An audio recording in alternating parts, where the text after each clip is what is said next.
أنفسكم وأهليكم نارا.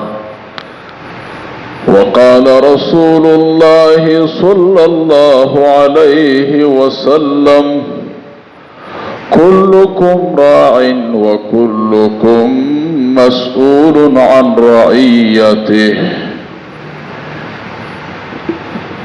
زما قابل قدر مسلمانان ورونو،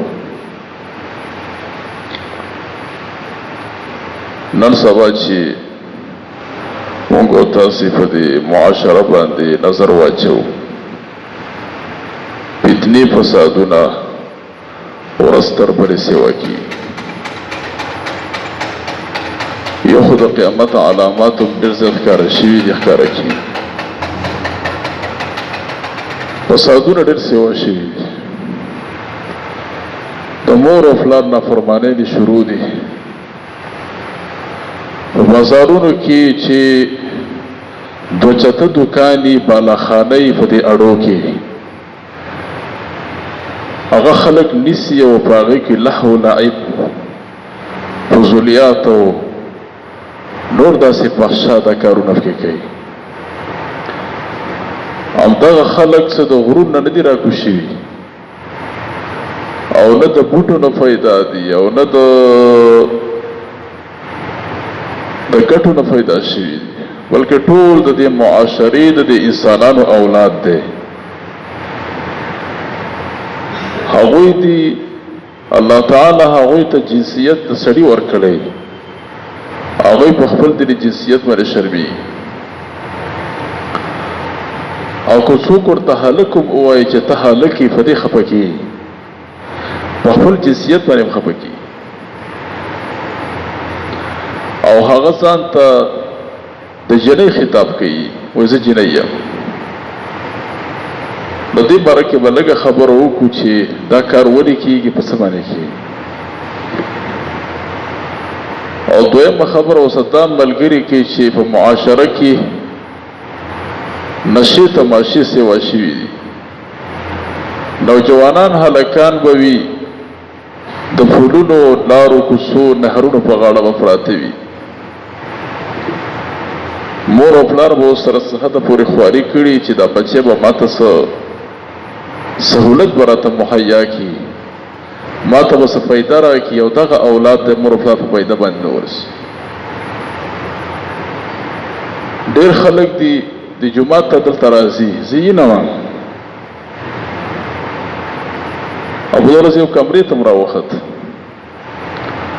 او د سره ادب باندې موږ سره میلاو شو، حتی چې د ادب مظاهره دا وکړه چې د الله صاحب موږ ته ښکل کړي، موږ سره کېناستو، نو بل راته چا وښودو دا په ډرامو کې کار کوي، باقاعده ویډیو راته وښودل دا سره ډرامو کې کوي. نو په دې خبره ښه ځانونه پوهه کوي چې دا فتنې فسادونه ورځ تر بلې ولې سیوا کېږي، اولاد ولې نافرمانه کېږي. مشکل دې شي جوړ کړی دی چې موږ او تاسې د اولاد صحیح تربیت نه دی کړی. ته په کور کې یو بوټی وکره، د هغې نه ګر چاپېر ګوړ مه کوه، هغې ته اوبه وختن په وختن د هغه خاص اوقات د هغې کې ته مه اچوه، دا بوټي خرابېږي. باغوان کاکا زموږ مخې ته ناست چې د بوټي خیال نه ساتي نو بوټي خرابېږي، داسې ده که نه؟ نو چې کله د اولاد ماشومان وي راغټېږي، دا ورو ورو غټېږي، داسې تدریجي شکل باندې چې د دې خیال نه ساتي دا خرابېږي. اولاد موږ او تاسې په خپل لاس باندې په خپله خرابوو. دې باره کې به زه خبره انشاءالله وکړم، خو اول به د اولاد څه حقوقو طرف ته لاړ شو. د اولاد موږ او تاسې باندې څه حقوق شته، ګوره د دې خیال به وساتئ چې کله موږ او تاسې د اولاد د حقوقو خیال وساته، ټول به موږ او تاسې خوشحاله یو، او چې د اولاد د حقوقو خیال ونه ساته ټول به موږ تاسې خفه یو. که هغه نه اجړه جوړېږي، که د هغه نه ډنګ جوړېږي او هغه نه شی جوړېږي، دا تا په خپل لاس باندې د اولاد چې هلاکت کاندې ته ورځولی. په دې باره کې به تاسو لږې خبرې وکړم، اگر که دا خبرې ډېرې زړې دي او خلکو ته یاد دي، خو زه درته په دې طریقه باندې وکړم. علماو لیکلي دي چې اولا اختیار الزوجة الصالحه، د صالحه بیبي هغې له به ترجیح ورکړي، یعنی نیک او صالحه ښځه به وکړي. او دې باره کې حدیث هم دی، رسول الله فرمایلي دي تنکح المرأة لأربع لمالها ولجمالها ولحسبها ولدينها، اخر کوي فاظفر بذات الدين، یعنی دین له به ترجیح ورکړي، دین له به ترجیح ورکړي. د دې باره کې ما مخکې یوه قسم تاسو ته کړی و. یو کس هغه خپل ګاونډي نه مشوره واخیستله، وایي زما دا زوی یا لور بلوغ ته رسېدلی دی او زه غواړم چې دله څه رشتې بندوبستونه وکړي. ګاونډي مجوسي و. مجوس موږ هغه چا ته وایي چې هغه د اور عبادت کوي، آتش پرست چې ورته وایي، او دا په د ایران کې دا خلک سیوا و، آتش پرست ایرانیان. نو هغه ورته ویلي چې سبحان الله، تعجب کلمه ورته ویله، ته څنګه زما نه مشوره غواړې؟ ته خو په دین پوهه سړی، ته خو مسلمان یې، موږ مجوسیان یو. هغه نه ته به مشوره راکړې. نو بیا ورته هغه ناشنا خبره وکړه، وایي د فارس نه دی، د روم بادشاه ملک الروم، هغې ته کتابونه کې یو لقب ورکوي، قیصر ورته وایي. وایي هغه چې دی ښایست له ترجیح ورکوي، ښایست له، او عرب چې دی هغه نسب له ترجیح ورکوي. او بیا ورته ویل چې زمونږ بادشاه چې دی هغه دین له ترجیح وکړي، ټولې خبرې ورته وکړې. نو بیا ورته وویل چې ستاسو نبي چې دی هغه دین له ترجیح ورکوي. نو ته وګوره چې د چا په لاره باندې ځي، د فارس بادشاه په لاره ځي، او که د روم بادشاه په لاره ځي، او که د عربو په طریقه باندې چلي، او ستاسو دین چې دی ستاسو نبي دین له ترجیح ورکوي. یعنی حاصل یې دا و چې دینداره ښځه وله وکړه. ستاسو نبي دا خبره کړې ده چې فاظفر بذات الدین، دینداره ښځه زوی له وکړه. نو دینداره ښځه چې زوی له وکړي، نو هغه اولاد ته بیا صحیح تربیت وکړي. اولنی حق د بچو دا دی په پلار باندې چې ښه ښځه به کوي دا پلار چې اولاد باندې اثر وي. اختیار الزوجة الصالحه. دویم حق علماو دام لیکلی دی چې کله دا سړی واده وکړي او د خپلې بیبي سره ملاوي، نو التعوذ، یعنی دې تعوذ وایي. څه معنا؟ بسم الله اللهم جنبنا الشیطان وجنب الشیطان ما رزقتنا. داسې دعا احادیثو کې ذکر ده، وایي دا دې ووایي. وایي کله چې رسول الله فرمایي دا دعا څوک ووایي د خپلې بیبي سره څوک ملاوي، نو شیطان به د ماشوم ته تکلیف او ضرر نشي رسولی. یعنی د شیطان د نقصتغونه به دا ماشوم بچ کیږي. الله تعالی د الفاظو کې یو قوت پیدا کړي، او دا خبره تاسو بعیده مه ګڼئ. د اذان د الفاظ چې حدیث کې راغلي شیطان یې ووري تختې منډې وایي. شیطان په ټوپ او تند مقابلې ته ټینګېږي، خو د الله اکبر او د تکبیر او د الله تعالی نوم ته نشي ټینګېدلی. په دې خبره ځان پوهېږي.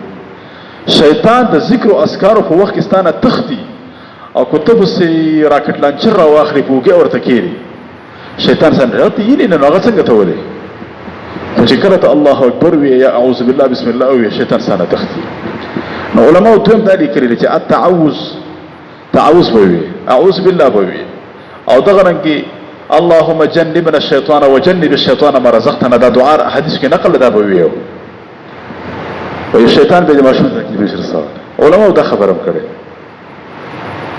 بل علماو دا هم لیکلي دي چې ماشوم ته به دغه کې خوله کې به ورته تحنیک ورته کتابونه کې وایي، داسې کجوره به یو دینداره سړي باندې خوله کې پسته کړي او ماشوم ته به خوله کې ورکړي، داسې خوله کې به ورته ووایي چې د دینداره سړي د لارې د ماشوم د خېټې ته لاړ شي. دا یو علماو دا هم لیکلی دی. علماو دا هم لیکلي دي یو ادب، یو بل حق یې دا دی چې ښه نوم به ورته ږدي، ښایسته نوم به دې بچي ته کښېږدي. خو نن سبا چې موږ اکثر نومونه اورو، شرعي نومونه نه وي. ما تاسو ته خبره مخکې هم کړې وه چې بهر د پول یو والا راغلی، نو زه چې وروتلم یو پولیس وسو، پولیسانو سره ګرځي. نو ما ته یې ویلې استاد د لور نوم د څه دی، رضوي نوم د څه دی؟ ما ورته پلانکي نومونه عمر او عایشه پلان. نو ما ته یې ویلې چې وی خدلې مسکیش. نو ما ورته ولې دې وخدلې؟ وایي خندا په دې راځي چې موږ ته د کچرو ته او دغه رنګې د تاڼو ته چې کوم دا کیسونه راځي، وایي موږ چې د نوم تپوس وکړو راپورټ چې لیکو، وایي نوم یې غلطي وایي.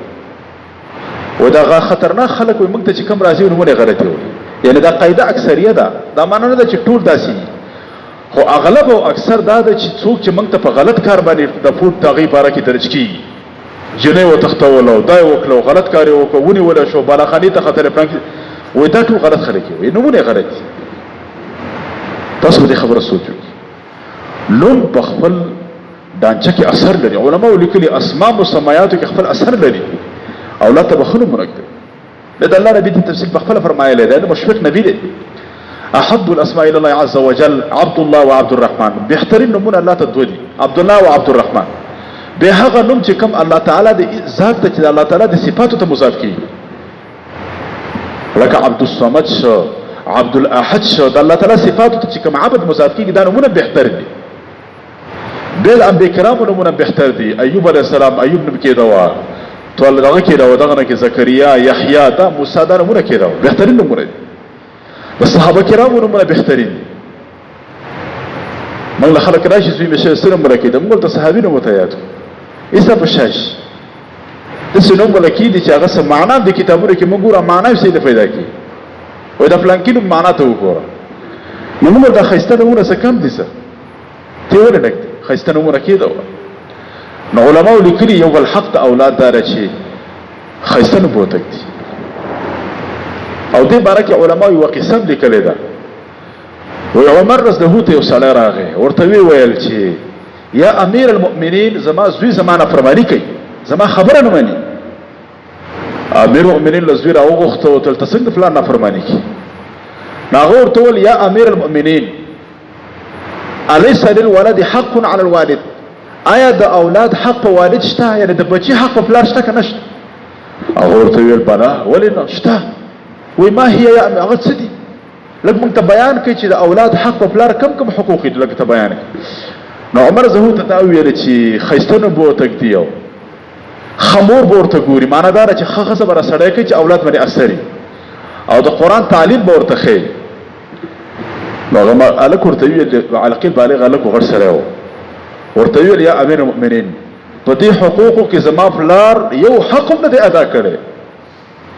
وایي زما مور یو وینځه ده، هغه په یو څو روپۍ اخیستې ده، داسې اصیله ښځه زما مور نه ده راوستې. دویم ماله نوم یې جعل، جعل معنا د تور ګونګټ یا تور بدشکل سړي ته وایي، دواړه معناګانې شته. او بل ورته دا خبره کو چې ولم يعلمني حرفا واحدا من القرآن. ور دې خبره ته سوچ وکړئ ښه، ولم يعلمني حرفا واحدا من القرآن، د قرآن عظیم الشان یو حرف یې ماته نه دی زده کړی، یو حرف یې ماته نه دی ښودلی. نو عمر رضی الله عنه پلار ته ویل، وایي ته شکایت کوې چې زوی زما نافرماني کوي، وایي تا اول د زوی نافرماني اول تا کړې ده، تا اول بد تا کړې دي. ورته ویل قم عني، زما د خوا نه پاڅېږه. ته وایه چې پلار زما نافرماني کړې ده، اول تا د خپل زوی نافرماني کړې، د زوی خپل حقوق ته تا ولې نه دي ادا کړي؟ تا ولې صالحه ښځه نه کوله؟ تا ولې دته ښایسته نوم نه ایښودو؟ تا ولې دته د الله د کتاب آیاتونه او قرآن نه زده کوو؟ په احادیثو کې چې کله راشي د قیدان سره یاد ساتئ چې اولاد باندې د اولاد په مور او پلار باندې دا حق ده چې قرآن به ورته ښیي. په دې خبره ښه ځان پوهېږي ښه، د دې عربو د قرآن مخاطبین او د رسول الله صلی الله علیه وسلم مخاطبین د عربو څوک؟ عرب د قرآن په معانی پوهېدل، چې الفاظ به زده کړو د قرآن په معنا به پوهېدل، الفاظ به د قرآن زده کړو د الفاظ